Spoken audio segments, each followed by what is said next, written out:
Hi there, and welcome to the Curious Collective podcast, conversations designed for the veteran and first responder community to bring awareness to those holistic practices that help us live our best life. So tap into the wisdom and knowledge of our guests to heal, transform, and live as your true soulful self. All right, listeners, today for you, I have the amazing Mike Blanchard, who's coming to us all the way from northern New South Wales. Welcome, Mike. Hey, how you doing? Good. So I actually met Mike through a friend of mine, Keeks, on Facebook, and I've followed him ever since. And the man inspires me. He is learning and evolving and sharing his story as he goes. So it is so great to have you here. So can you please introduce yourself to the listeners of what it is that you're doing in the world right now and what really lights you up? Yeah, Mike Blanchard. I was in the army for 10 years and yeah, it's so much to say. Like my ADHD brain, it was just like, you need to say 17 things at the same time. Blah. Yeah, and then it's just like, oh, now I'm glitching. Yeah. But yeah, so I'm right into I love to follow the threads of the human mind. So I'm very much into shamanic stuff and very much into masculine and feminine energies. I'm all about shadow work and inner child work. I've done all of that stuff. I'm continually doing all of that stuff.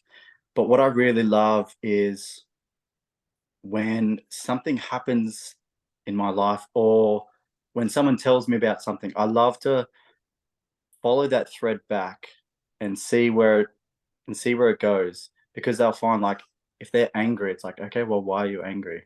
Where's that coming from? And then you just keep following it back, and then it's like, oh, I'm angry because of this thing. Okay, what's deeper than that? And then you eventually you get down to your shadow, you get down to your inner child, and it's like, oh, this is where it came from. And then it's sort of recognizing that. So I'm loving conversations with people where they open their heart up to me and they tell me things, and then I can just sit in that and just listen, and then just maybe prompt them with a question. Mm. Really, really just loving that sort of that talk. It's like I feel exactly the same as you, that deeper connection and that deeper connection to self, like wanting to delve in and understand more about the intricacies of Yes, why you're here to live this human experience. exactly. Yeah. Yes. Mm. Yeah. And what has drawn you to the work of helping others to do this like you have? So I guess when I first started, it was like I dived right into meditation. I didn't know how to do it initially. My friend was like, just picture a white box and, clear your thoughts. And when I did a little bit of research, and I was like, oh, I came across something and it was just like, visualize a door. So I started to visualize a door. And when I got into that, I wasn't able to open the door. I had to like do a bunch of different things to try and push past a part of me to open that door. And once that opened up, it was the literal opposite of what he said. Mm.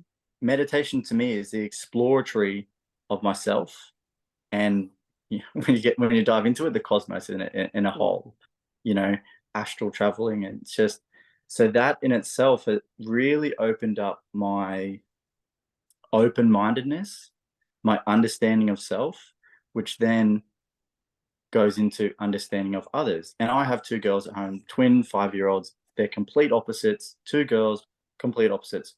One loves to sit down and draw. The other one loves rough and tumble play and climbing. So it's sort of like understanding those differences and trying to parent them differently.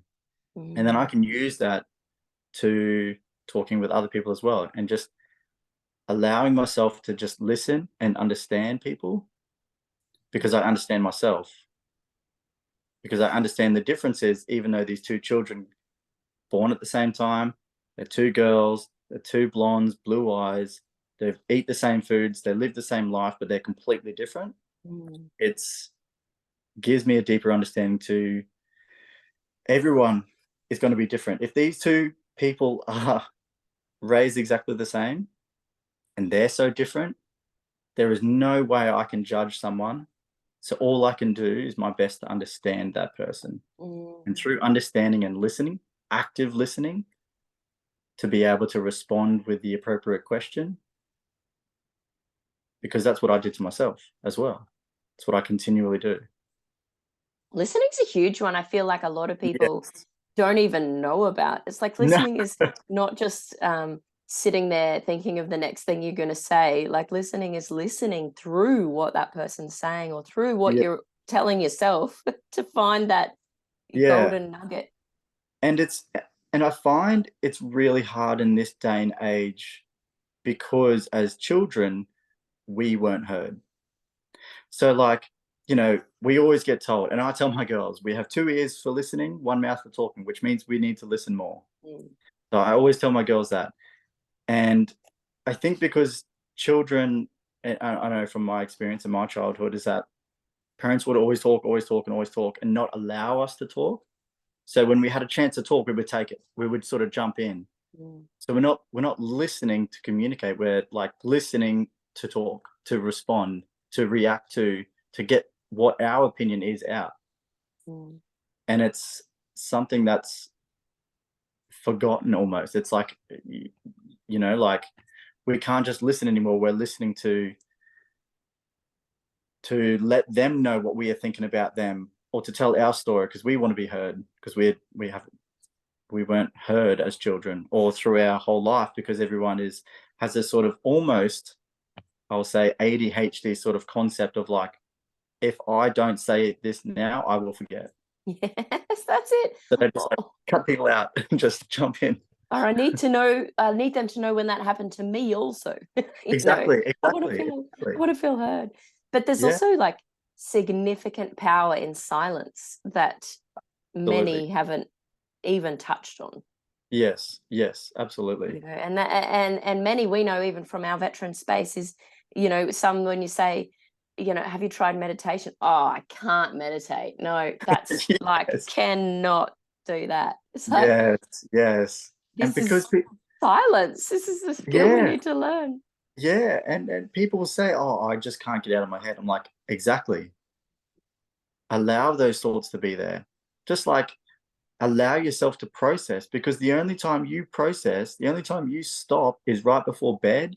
That's why it takes you 3 hours to get to sleep. Yes. Because you don't allow any silence, any time to stop. If you're not doing something, you're scrolling on your phone, even while you're eating food. Even while you're in the car. I tell people all the time that can't get out of their head, so just don't listen to anything while you're in the car. See what happens. Don't listen to your podcast. I mean, sorry. But just sometimes, don't just try not to listen to anything while you drive, because that is a really deliberate time that we can give ourselves for our minds to wander. Yeah, absolutely. And be the observer. Exactly. Yes. So before we go back to how you got to be doing the work you're doing now, I want to just visit a couple of the first things that you said. You talked into that you do shamanic work. For the listeners that might not know what that is, can you talk into that a bit more? Yeah, absolutely. So I don't have a physical lineage. I was taught from spirit. And what that means to me is that through meditation, I met my spirit guides.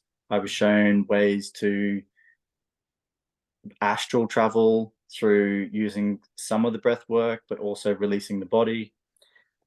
But the shamanic realms in itself work on predominantly 3 main realms. You have the lower realm, which is when you go down to the lower realm, it's generally flora and fauna, anything to do with flora and fauna. It could be animals, plants, rocks, crystals, herbs, anything like that.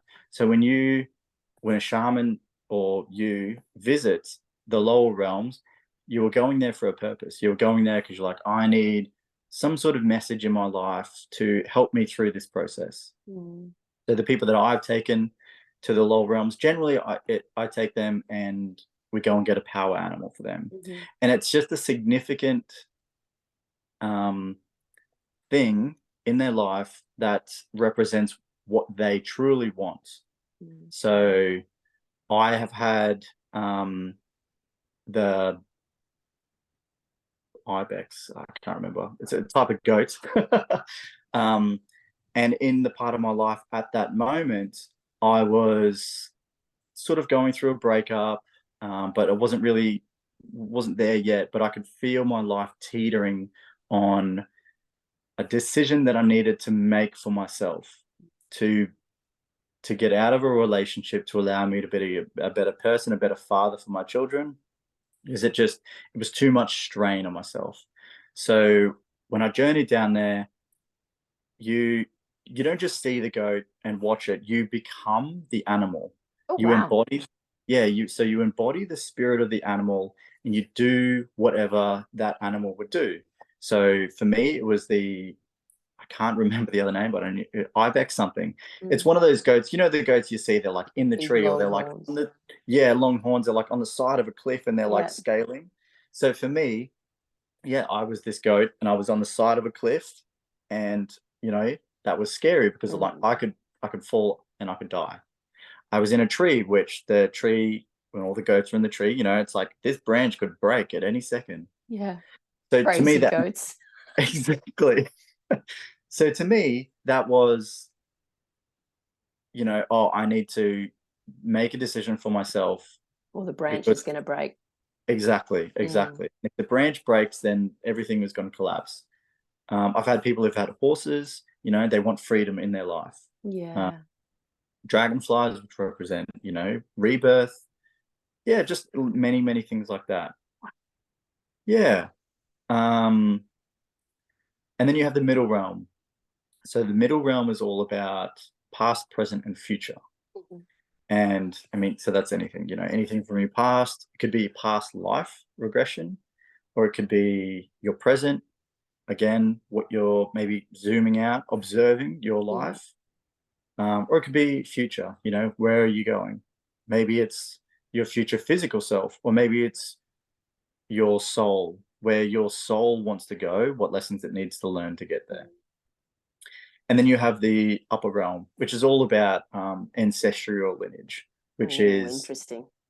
yeah. And this is also spiritual lineage. So I've met my spiritual parents, and that was a very emotional meditation, meeting them for the first time. Like, not the first time, but like in this lifetime, meeting them, I cried. It was just like this pureness there. I love. Yeah. Yeah. Just pure acceptance.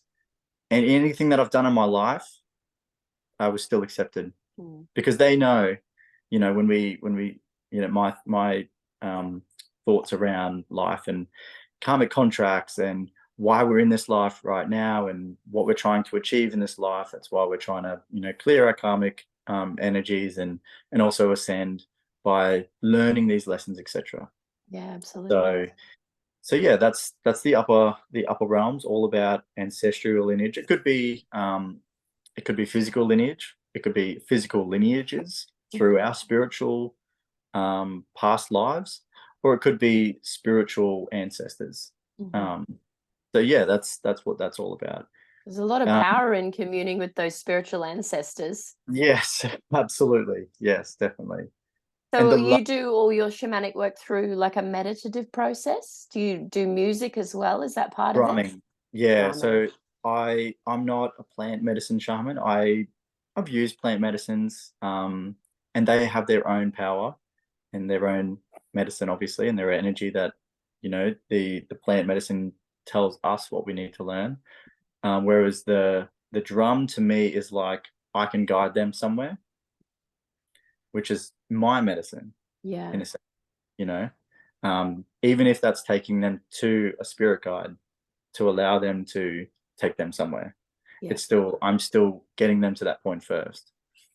But the drums, very powerful. So to get into the trance state, it's about 200 to 240 beats a minute, which is about 4 to 6 beats a second. And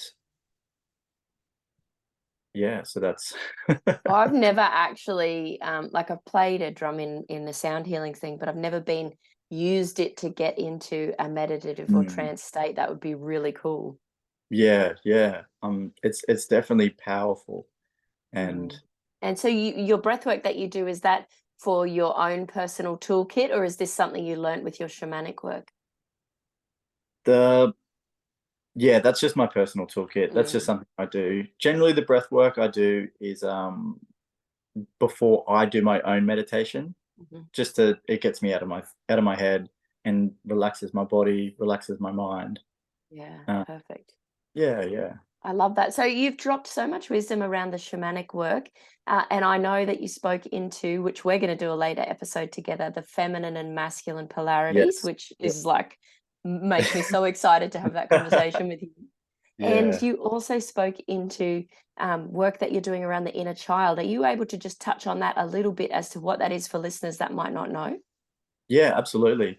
So this is where the shamanic stuff. So I was into the shamanic stuff before a lot of this stuff. So the shamanic stuff works in realms of consciousness, and it's about processing through something. But in order to process through something, you have to see where you're sitting. Mm, And sometimes we hang on to our inner child stuff or our shadows, which is the unaccepted parts of ourselves. So the inner child, when we go back into, it could be trauma. It could, it doesn't always have to be trauma. It could just be, what would you have liked in your childhood to feel more love? That's it. So for me, for example, um, I don't have a memory of being pushed on a swing.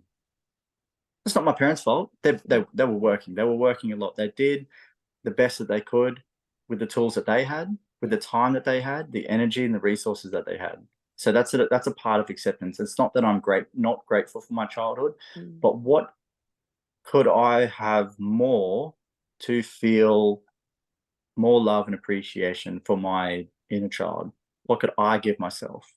So it's about going back there and be like, so in one of my meditations, you know, I found my inner child, and I spoke to him and I said, "Hey, little me, what do you want to do?" mm, And he's like, "Let's go, push him on the swing." And I just push him on the swing, and like, and I started crying mm, while I'm meditating. So this is with my eyes closed, yeah. in the position. Yeah. I started crying, and then we went for a skateboard, like, because I used to skate when I was a kid, and as an adult, skating with my little me, it just gave me this deeper appreciation, this deeper love I can for. feel it through my body.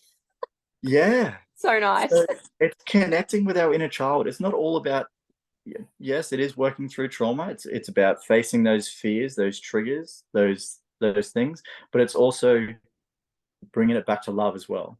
Mm. You know, And being giving. there and seeing and feeling what that was like from now, the embodied you going, Mm, yeah. absolutely. So Oh, how exciting. yeah, yeah. That's an ever evolving journey, that inner Mm. child one. Yes, absolutely. Because there's always more stuff that we can do, Yeah. and through doing more stuff, we can peel back more layers, which means we have more self acceptance, more love, which means that we can also give more because Mm. we have deeper layers to a deeper capacity to I feel understand. it's so wonderful for your two little beautiful daughters as well, like to be Yeah, doing this work for you and modeling that to them. yeah, Have you noticed the difference lately with that, having them around and observing the behaviors and stuff? yeah. Well, I've been very fortunate. I've been out of the army for 3.5 years or something, and I've been able to be a stay-at-home dad Mm, through that. So through my healing, through my journey, having to forgive myself a lot while I'm learning and healing through that. But yes, definitely seeing them communicate with each other and help each other through things, whether it's if they hurt themselves, you know checking if they're okay while they're playing with each other. mm. It's really awesome to see the tools that I'm relearning that they are now displaying. Love it. Yeah. There's so much power in parenting. I mean, Oh, they're our greatest mirrors, and absolutely. Yeah. I feel like a lot, and you as well. Like a lot of our healing has come from them because they've been Mm, gifted to us. yes. They chose to come here to be with Yeah. us. Yeah. So you've dropped so much wisdom around the work you're doing now. What was? Oh, I'll ask it this way. If you were to go back 10 years and tell the Mike back then what you're doing now, what would he have said? Well, let's go back a little bit less than that. Let's go back. Where was I then? Maybe 7 or 8 years ago. The mother of my girls, might have not even been 8 years ago. Might have even been like 6 years ago. We did a moon ceremony, like a moon circle, and I was just like, oh yeah, we're just gonna write some stuff out and maybe we'll just have sex under the moon. That was like my thoughts, was just like, yeah, we're gonna do something cool and whatever. So 6 years ago, I just thought it was all like woo-woo stuff. I love calling it woo-woo anyway, but now I have such a deeper appreciation for it. But absolutely. Going back then, So was that your introduction to this? Like, what was your trajectory from there to bring you to the work you're doing today? My trajectory came from my medical stuff towards the end of my career. Yeah, a lot of mental health stuff. Went to a really deep, dark place, crawling out of that. So I wouldn't say it was the moon circle, but maybe How did you find this work from that dark place? Through the meditation. So, well, I guess the thing that almost, if there was a switch, this was the switch. So I had a psychologist, amazing psychologist. I was really lucky. And he just said, I was so emotionally detached that he would ask me questions based around my emotions, and I would like teeter around it and put a logical spin on it and not even answer his question. And he was like, oh wow, you are so not in your emotions that you avoid them at all costs. And I was like, oh, okay. But he said like, you don't want to be angry at your girls, do you? And I said, no, of course not. And he's like, okay, so the army has trained you to be reactive because you need to be very logical, very analytical. You need to make decisions quickly. You need to be reactive because in the war zone, there's no times for emotions. You just need to do it. You need to get the job done. He's like, you've been trained to do that. It's like, it's very hard to be a parent when you can't be in your emotional body. Words to this effect, of course. Yeah. But he said, it's not your fault. It's not your fault that you're like that. It's just that, you've been molded into this person, and that's who you are. Serve a purpose. You were fit for purpose. Exactly.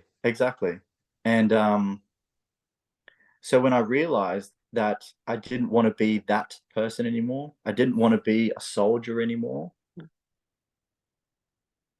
because it's I'm not like broken, I've just been molded, so I've got to like break myself back down. And I realized it all.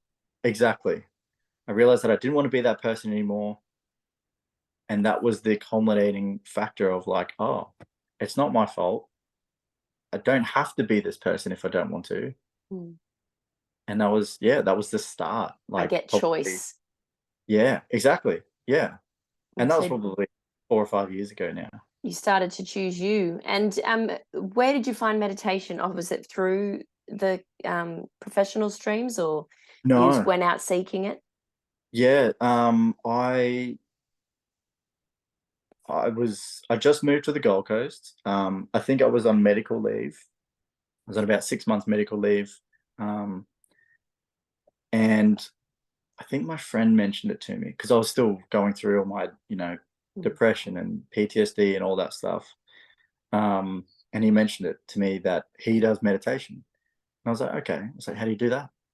And he's like, he was the guy that said about the 4 walls and the box and the white box and clear your thoughts. And that might have worked for him, but that to me, that's not processing either. That's just clearing your thoughts in the moment. But then I must have stumbled upon something else that said meditation is a really good tool to use. Your curious mind ran with it, and then exactly the curiosity. Yes. Along the path of first discovering the meditation until now, is there any really pivotal moments where you've sort of, you know, come to the realization that I must keep doing this work. This is exactly where I'm meant to be. Yeah. It's really nice when you get people that, you know, because I'm very open with my posts on Instagram and Facebook. Like I have a feeling and I express that Yeah, I feeling. love them. Yeah. And I get people either from the army or from my childhood, and they'll reach out and they'll just be like, I really resonated with that post. And I'm like, oh yeah, well, I'm glad. Like that's, you know, to me, it's like an online journal. You know, I don't mention names like it's or anything like that. It's just my feelings about a situation. And I think owning that allows people to sort of understand a part of themselves as well. But I guess the other thing is the shamanic stuff as well, like hearing people resonate with, again, you know, their power animal and the message that they received is, what's the word for it? Confirmation. Exactly. And I mean, like, and I have my own confirmation. Like I talk with spirit, you know, every other day, and I see the signs everywhere. You know, I get the numbers on my phone all the time. But it is really good to, because in the spirit, when it comes to spirit and energy, it's not tangible. It's not a thing that you can feel or touch. So it's all about, like, I mean, you can feel energy when it's coming into your body. You can feel that sort of, you know, that shuddering, and Oh, I love when it. it's real, yes, when it's really strong, you can feel it. But to get confirmation from another person that what you did that made them feel something is really powerful. Absolutely. Yeah. So keeping on following those breadcrumbs of synchronicity, I feel, and developing and deepening your work, and also working with others. So are you going to bring more of what you are offering within yourself and to friends and that into the bigger space? Yes, absolutely. I'll be just about to lock in my first one-on-one coaching, actually. Just fundamentals. Not like a 12-month thing. It's just a 3-month block, just for a friend. And Awesome. which is, yeah, it's really exciting because I wasn't planning on getting into this space right now. But he reached out and I was like, okay, cool. Let's do that. Let's work something out. And which is really good for me because I mean I was a combat fitness leader in the army for, you know, 8 out of my 10 years.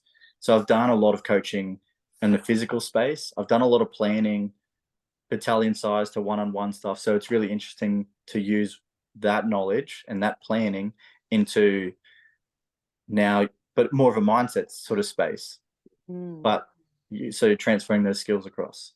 And teaching someone's skill sets within their own body and how that Yeah, works for absolutely. them and how they feel it and do it. How Yeah, exciting yeah, for that person. How exciting yeah, for you. yeah. Yeah. Uh, Awesome. And so if people want to discover more about like shamanic work or inner child or the polarities of feminine masculine, any of the work that you have shared, or even just discover more about meditation, what advice do you have for those that are sort of peeping in the door looking in? hmm. I would say, I mean, Google is always a good one, but there's just It's so so many. diluted. Yeah, it's, you got to get out of your comfort zone. You know, follow people that you like. Excuse me. Um, if you're on social media, get rid of all the crap that you follow, all the crap, and follow people that are real. You know, follow the people that you aspire to be, or parts of them that you aspire to want to learn. Follow those people.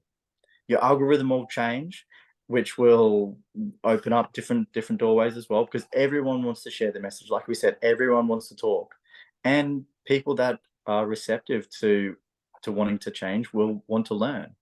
Mm. But sometimes it's really good just getting out of your comfort zone, going to a workshop, you know, Yeah. allowing, like what we spoke about with Meeting site. new people. Exactly, meeting new people, branching out. Go to that. drumming session, go to that workshop, of embodiment practice, get out of, there's been many events that I've rocked up by myself and I'm just like, I'm here.